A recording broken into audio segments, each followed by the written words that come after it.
Hey guys, here we got a 2019 Volvo S60. I'll show you guys a quick video here on how to reset the oil life, the maintenance light on them.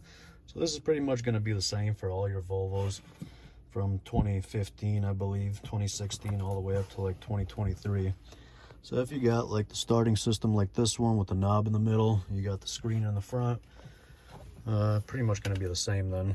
So follow this one. First thing we're going to do, get in the car, make sure you got your key in there with you.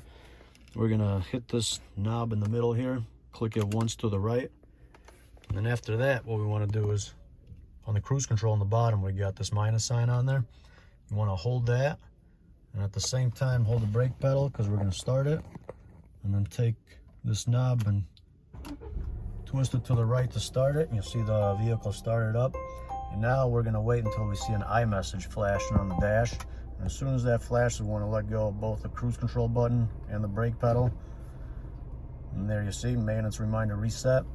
So yeah, if you guys want to reset the oil life on it, the maintenance reminder, just follow this quick video and that'll take you straight to it. So good luck guys and have a good one.